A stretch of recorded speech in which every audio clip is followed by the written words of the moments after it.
Hi, and welcome to another episode of Get Your Chat On with GYC Vegas, recorded and produced at the Video Podcast Studio. I'm your host, Gina Yager, founder and director of GYC Vegas, an award-winning PR and marketing agency. We believe every company has a story to tell, and we're passionate about getting businesses recognized. At Get Your Chat On, we sit down with local professionals to get to know a little bit about their organization, their role, and their perspective on our vibrant business community here in Southern Nevada. On today's episode, we're chatting with Dr. Renee Coffman, president and co-founder of Roseman University of Health Sciences. Dr. Coffman became a founding faculty member at Western University of Health Sciences in Pomona, California, before taking the bold step to establish what would become Roseman University right here in Nevada. Beyond building a university, Dr. Coffman has been instrumental in advancing pharmacy practice and healthcare in our community. And her dedication hasn't gone unnoticed. Vegas Inc. has honored her with Who's Who in Healthcare, Women of Distinction, and named her one of 12 Women to Watch in Business. Hi, Renee. Thank you so much for joining us. Well, thank you. I appreciate it. So building a university, gosh, what an incredible thing to do. You're still leading that university today. Take us back to the beginning of what inspired you to establish what would become Roseman University. Well, when my now husband and I were at Western University, we were both there at the time. They were looking to potentially expand to Las Vegas and add their pharmacy program into Las Vegas. And so we had done a lot of the background work to see if there were the available sites to train our students, if there were students interested in coming in pharmacy. And long story short, everything was really looking like green lights. But sort of at the last minute, Western decided not to pursue expanding their pharmacy program here, and they were going to do a veterinary medicine program instead. So we kind of looked at one another and we were like, this is silly. This is a no-brainer. We should do this. And so we quit our jobs. He put in $5,000. I put in $5,000. And our other co-founder, Chuck Lacey, put in $5,000. So we had our little bankroll of $15,000. Wow. We rented some office space. I got my pharmacy license in Nevada so I could work part-time so that we would have health insurance, really, while we were getting this pharmacy school up and running. My husband worked full-time on the College of Pharmacy. And, long story short, that was in 1999. And then we got married. We got married at the Little Church of the West. And then a year later, our daughter came along. So in December of 2000, our daughter was born, and we started our first class of pharmacy students 4 weeks later in January of 2001. Wow. That's such a quick and short time frame to get something up and running. Yeah. And at the time, you had a different name, right? Nope, my name was Coffman. His name's Rosenberg. No, I meant the university. university. The college had another name. Yes. So we started out as the Nevada College of Pharmacy, and because that was our main focus at the time. And then as we've grown, we've changed our name to accommodate that type of growth that we've had. Mm-hmm. How has Roseman University evolved into the comprehensive, health sciences institution that it is today? Well, one of the things that I'm really proud of is that we've grown based on the needs of the community that we've served. And we kind of keep that phrase close to our heart. We do things based on the needs of the communities that we serve. So when we started out with our pharmacy program, we utilized the hospitals and other healthcare institutions to help train our pharmacy students. And our partners in those hospitals, those pharmacies and so forth came to us and said, look, it's great. We hugely need pharmacists. Thank you. But we also need nurses. So can you start a nursing program? So I said, okay, well, we started pharmacy. We can start nursing too. And then we grew into adding an orthodontics residency program here in Henderson. About at that same time, we recognized that we were getting a lot of applications from the state of Utah. So the state of Utah was sort of underserved with respect to at least private healthcare education. Wow. So we expanded to our second campus in Utah. We expanded pharmacy there, we expanded nursing there, and then we found out that the state of Utah exported more dental students than any state in the United States, and they didn't have a dental school. So we started the first College of Dental Medicine in the state of Utah, which is now beginning to expand down to Nevada.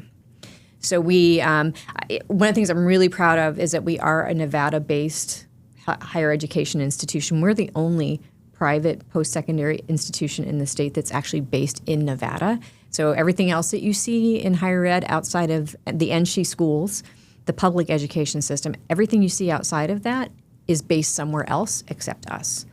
So we and I think that's important. It is. Because we have the members of our board of trustees. We are a nonprofit, so Our board really dictates how we move forward. But our board contains representatives from all over Southern Nevada, Northern Nevada, some from Utah as well. But that's meaningful because these are the folks that have the pulse on the needs of our communities, and that's how we grow. You talked a little bit about the residency programs, and I know that that's a big issue in Nevada, and keeping our medical professionals who are educated here continuing to work here. Talk a little bit more about that. Yeah, and not so much for pharmacy or dentistry, because you can practice right out of pharmacy and dentistry just with your initial degree, but more so with our College of Medicine that just started this past few weeks. Yeah. But after the medical school training that you have in school, most people know this, when you graduate medical school, you have to do a residency program. And so we've begun to build up as a community, Southern Nevada, the capacity to train more medical students in that first 4 years, but we haven't caught up with our graduate medical education, so the residency programs that happen after they graduate medical school. And that is really important. So having the numbers to not only train students who were educated in Nevada, but even students who will come into Nevada from outside Nevada. I think that's important as well, to be able to train those physicians that will tend to stay here after they do their residency program. But just as important as quantity with the GME, is what they call it, graduate medical education, or the residencies, is the quality. So we really want to be part of building the quality infrastructure there with the graduate medical education in addition to the quantity. Right. To change that, right? Yep. In our community. Absolutely. Discovering your true calling from your journey of practicing as a pharmacist to university president. How did you realize that education and academia were your true path? Well, I'll tell you kind of a silly story. This goes back to when I was 5. So I was one of those weird kids. I taught myself to read by the time I was 3. And so when I was in kindergarten, and every day in kindergarten the teacher would read a book to the students, and so I could already read, and so I got the opportunity to actually spend time in the teacher's chair reading the book to the kids that were sitting in a circle in front of me, and my mom was an educator as well. My mom was a first grade teacher. Okay, and so it was just kind of that.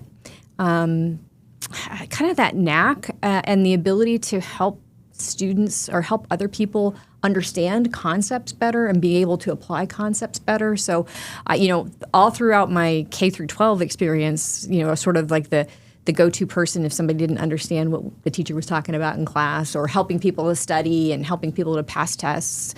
Legally, not by cheating. But so you were a tutor at a very young age. Yeah, so that was sort of ingrained in me. And so when I was going through K through 12, I really just thought I was going to be a teacher like my mom. But somewhere in high school, though, the healthcare side of things kind of kicked in. I took a health class, and we started learning about drugs in health class and how they worked. And I was just captivated by that. And I happened to have a great uncle who, by marriage, who ran one of those old-fashioned pharmacies. I come from a really, really small town, so he had one of those old-fashioned pharmacies where he was a proprietor. He was a pharmacist. They had a soda fountain. The whole really It's a Wonderful Life. That is so neat. Yeah, and so I started talking to him about pharmacy as a possible career path as well, and he told me about his experience and what he thought, and I knew it was going to be a growing field for sure, and so. Did that first and got my pharmacy degree first, and I worked as a pharmacist for about 3.5 years, and then that teaching bug started calling again. And so I knew I needed to go back and get additional education, get an additional degree to be able to manifest that. And so I got my PhD from Purdue, and first job out of my PhD program was teaching in Pomona. And where were you originally from? I'm originally from a really small town in Ohio called Bucyrus. It is the bratwurst capital of America. Sheboygan, Wisconsin likes to say they are, but there was a Jeopardy clue one time, and it was Bucyrus, Ohio, the bratwurst capital of America. What's the closest kind of big town in Ohio? Well, it's kind of like halfway between Columbus and Lake Erie, so it's about an hour north of Columbus, so kind of right in the heart of the state. Okay, gotcha. My husband's family spent a long time in Dayton, Ohio, but I'm only familiar with that area, Columbus, and yeah. You've received so many awards for teaching throughout your career. What's your philosophy on healthcare education, and how do you ensure students are prepared for the real world? Well, my husband taught me a really great lesson about teaching, and this is more general than just healthcare education. But he said something one time, and it was one of those things like I had an aha moment. He said, there's no student that comes into one of our programs hoping to fail. And that was just this huge light bulb for me, because then it became, okay, well, that makes my job really easy. If they don't want to fail, my job is to help them to succeed. Right. And so kind of taking yourself out of it, it's not about you, it's about the student and how you can help them get to the point where they are prepared for everything that they need to be, in our case with health professions, an entry-level healthcare professional.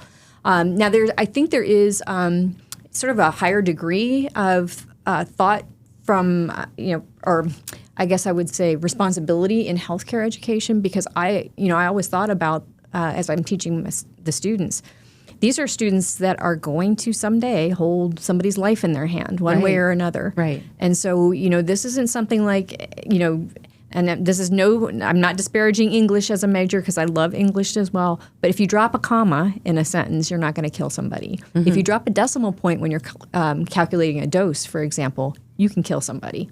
So, there's that higher degree of responsibility to ensure that all of our students, when they graduate, have the highest competence that we can possibly give them, so that they're going to be good, competent healthcare professionals when they leave.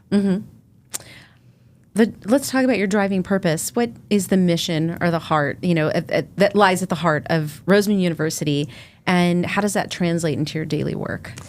So, I think I mentioned it before, the way that we have grown is really serving the healthcare needs of the communities that we serve. And so as we are growing and thinking about that's one of the North Stars that we use. Are we meeting those healthcare needs through the educational programs that we have? And then the other component to that is on our students, and making sure that the students are the center and the focus of everything that we do. And again, sort of really focusing on what it is that we can do to help them be successful and the most highly competent, highly skilled healthcare professionals when they graduate Roseman. So building a university from the ground up, no small feat. What are some of the most valuable lessons that you've learned throughout your career that could benefit from others, maybe entrepreneurs who are starting out, starting something new, or really anyone starting their career? Well, I would say the first lesson is don't be afraid to fail. I can tell you that when my mom and dad heard that we were quitting our jobs and we were going to move to Las Vegas and start this pharmacy school, they thought we were nuts. But, it's like my husband looked at me and he said, look, we have skill sets that we can fall back on. We'll be able to make a living. True. That's not a problem. And if we don't try this, we'll always wonder if we could have. And so, there was a lot of fear and a lot of trepidation about, are we going to fail? But we just charged ahead, kind of put our head down, and did that. I think the second big thing that I have learned is you don't let obstacles take you from your intended objective. Now, obstacles are always going to come in the way, but typically there are ways around, over, under, through.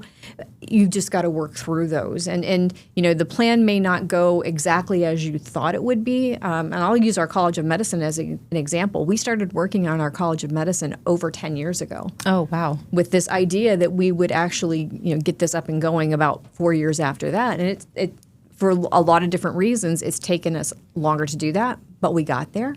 And that getting there is just as sweet, even if it took us 10 years, and maybe even more sweet if we deferred from our original plan. We got there. We did it. Well, it was the right time, right? I mean, it's just whenever something happens, it was when it was supposed to happen, and now there are students who have more options here. That's right. In Southern Nevada. Women in leadership, as someone who's been recognized as a woman to watch among all the other great honors that you've received, what is some advice that you have for women aspiring into leadership roles, or especially into healthcare and higher education? I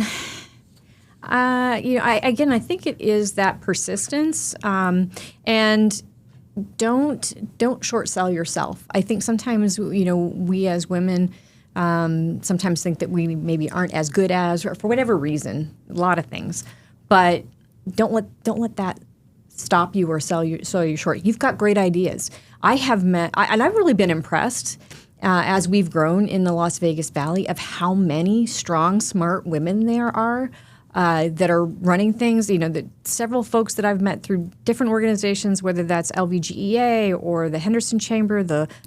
Look at the people that are running some of those high-powered organizations in town. They're women, and so we've got female mayors. All three cities in Clark County, with the exception of Boulder City. But those three, North Las Vegas, and Henderson, all female mayors. So there are a lot of good role models in town, and I don't think they've even thought about how is being a woman going to stop me, or what's going to prevent me from doing this because I'm a woman. They've just trudged through that. Upcoming initiatives. What exciting developments are you working on right now? Programs or innovations or anything you'd like to share that you're working on? I am Roseman? So thrilled and excited because this is another one that's sort of been on the back burner for us for a while, but we've really recently elevated this. We are planning to start the first College of Veterinary Medicine in Nevada. Super exciting. Yeah, really exciting. So needed. Again, this growth is really, I told you about our North Star, based on the needs of the communities that we serve. And veterinarians are in short supply nationwide, but because there's not a school here, that makes it tougher. We've got students at UNLV, at UNR, at other schools that really want to become a veterinarian. They have no choice but to go out of state, so we'll be an in-state option for that. And it's not just, the small animals or the pets, but large animal veterinarians are in really, really, really short supply. So hoping to bring in Northern Nevada into our sphere of influence a little bit more than what we have in the past. But there's only 34 veterinary schools nationwide. Wow. Wow is right. I mean, and most of those are east of the Mississippi. So, the West is woefully underrepresented, Intermountain West in particular, and there's such a need. The population's growing out here, and obviously here's where the large ranching communities are, whether we're talking about Nevada in the north or Montana, Idaho. Montana, Idaho don't have a school. New Mexico doesn't have a school. I found this out when I was doing the research on the veterinary medicine. The state that has the largest number of ranching acres is actually Arizona. You wouldn't have thought it, right? Right. It's mostly northern Arizona, so again, I think that makes this a good fit for us. Right. It's so close. Yeah. My daughter goes to NAU, so yeah. And we drive 4 hours and we're there. So, and when you say you involving possibly northern Nevada, do you mean having an extension there, or how would that work? I would suspect that we will be utilizing some of the resources up there, the ranching community. UNR has a very unique Bachelor's of Science in Veterinary Science program. So they've got a ready-made pipeline of students. I think they have about 200 students enrolled in that program. Wow. Okay. And they've got some classroom space. They already do some veterinary outreach. I found out. I got to meet with President Sandoval from UNR a few weeks ago. I didn't even know this. They have a herd of sheep that they have as part of UNR, and it's agricultural school. They have some cows as well. So I think there's opportunity for us to collaborate and partner. I'm looking forward to further discussion on that with them. That's exciting. Yeah. Very cool. So here's where we get to some fun questions that we love to go through. Sure. I know you network here in town, and I know you have developed so many amazing partnerships. So these will probably come easy to you. Fill in the blank style. So you just say the first thing that comes to your mind. So the key to building a successful partnership in Nevada's medical community is to always remember to respect the roles of the individuals that you're with. Everybody has a role and responsibility. Everybody brings value to this community. And it's just remembering that this isn't a competition. There is plenty of healthcare to go around, and we need to collaborate and cooperate and work together. And respecting everybody's what everybody brings to the table in the medical community is really important. Really, really well said. The most rewarding part about training the next generation of healthcare professionals is well, knowing that the quality of education that they get at Roseman, and someday they may care for me or my family. In fact, we've already been in situations where had to be, not for terrible reasons, but in the emergency room at one of our hospitals, and had my Roseman shirt on, and having one of the nurses come up and say, "Oh, you're Roseman," because not everybody knows that I'm the president. I'm like, whatever. But I have my Roseman shirt on. I'm like, "Oh, I went to nursing school there," and I say, "Oh, who I am," and they're like, "Oh," and And I know I'm going to get good care because I know the training that they've gotten. So or I've had several experiences where I've gone into the pharmacy and one of our pharmacy grads is working there, and just seeing them in the role in which they were trained for at Roseman and doing good work is super exciting. Oh, that must be such a rewarding feeling for you. Yeah. One thing every new transplant should know before doing business in Las Vegas is to never underestimate the power of being there.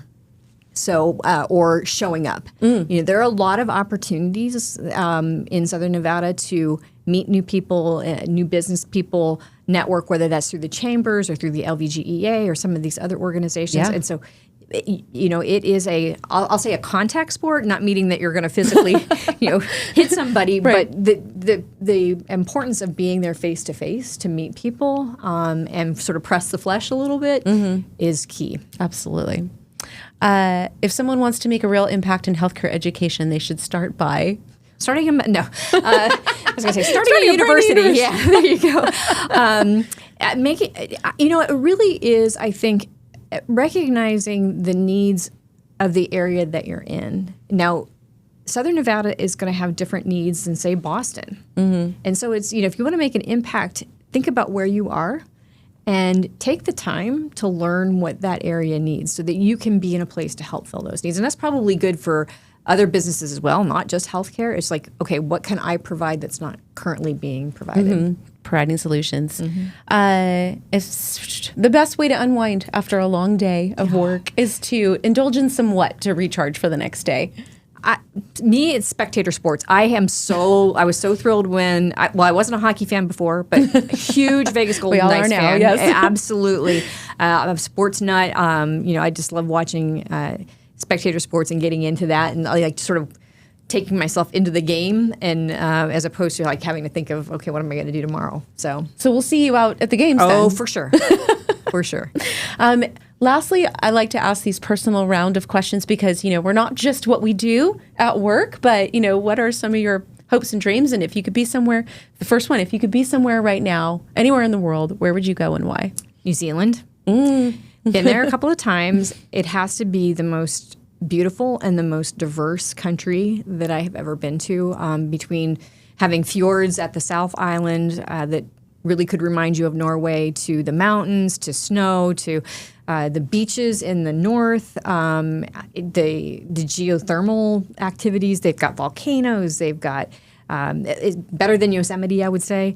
And the people, it's just a cool vibe, too. The people are really chill and laid back. And also, I'm not that much of a daredevil, but you can see a lot of people. That's where they invented bungee jumping, for example. Yeah. So there's a lot of and they're very active. They're out, they're doing things on the weekend, at night with their kids. You sold stuff, me. So, yeah. I want to go there now. Yeah. I've always wanted to. Yes. Actually, it's funny. My favorite wine, I was just talking with our last guest, is Sauvignon Blanc, and I only drink the New Zealand kind because I don't know what it is with the soil there, but it tastes the best from New Zealand. If you hadn't become a pharmacist or an educator, what other career do you think you would have pursued? I probably, and I may still do this after I retire, I'd like to be a writer, an author. Oh, okay. Yeah. So you might write maybe an autobiography, or are you talking fiction? I like. So I'm a huge. I'm a huge nut about a lot of different things, but I'm a huge history nut. So I love reading historical fiction, and someday I'd like to write historical fiction. Oh, I like historical fiction too. What's been your proudest moment as an educator? That one student moment maybe that reminded you of why you chose this path. Well, this one actually is really personal. So I mentioned that in 1999 when we came here, my husband and I got married, and a year later, December 2000, our daughter was born. She actually started in our dental school. Oh. So she's a second-year dental student right now. So I have to say, and it's very selfish, but I'm super, super proud of her that she has decided to pursue healthcare as a career path, and that she chose Roseman. She could have gone other places. We're not pressuring her, but to see her as one of our students is just been huge for us. That's really awesome. If you could go back and teach one pharmacy or health concept to any historical figure, who would it be, And what would you teach them? So one of the areas of history that I really like is English medieval and Renaissance history. So I'm going to pull up Henry VIII here because obviously he didn't eat well. And then he became inactive because he hurt his leg. And, he also kind of liked to self-medicate. So, and he was very, very nervous about his own health. So I would probably have given him advice about, don't ignore that sore on your leg because you're not going to be able to get on your horse, and that's why you're going to start getting fat because you're not getting exercise, and you need to eat better. So it's not specifically pharmacy advice, but it's more just health advice to Henry VIII. And maybe he would have stayed around a little longer. Maybe he wouldn't have been a little bit too cuckoo with the wives then. Maybe your novel could be something then that fuses historical fiction maybe with his medicine. I could be his apothecary. And that could be the main character. Yeah. Henry VIII's apothecary. I've got that. That's a title, right? Henry VIII's apothecary. There you go. That's your book. Don't nobody steal it, please. Well, it's been such a pleasure chatting with you today. I really enjoyed our conversation. Tell people how they can learn more about Roseman University or follow your work specifically.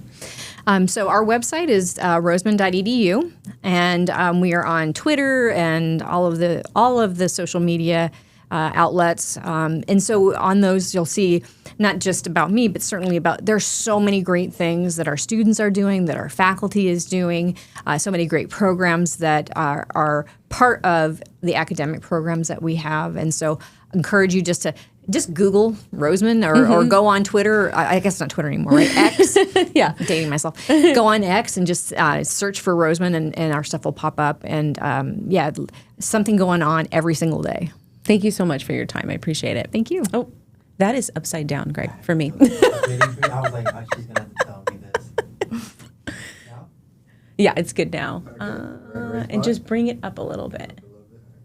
This way? Just up. Yeah, there we go. Okay, perfect. Right there. Well, that's a wrap for today's episode. Be sure to follow us at GYC Vegas on Instagram, Facebook, X, and LinkedIn, and subscribe to our channel wherever you stream podcasts. And if you want to learn more about how your business can enhance its marketing efforts through the power of PR, visit our website at gycvegas.com. Thanks for listening to Get Your Chat On, and we'll see you next time.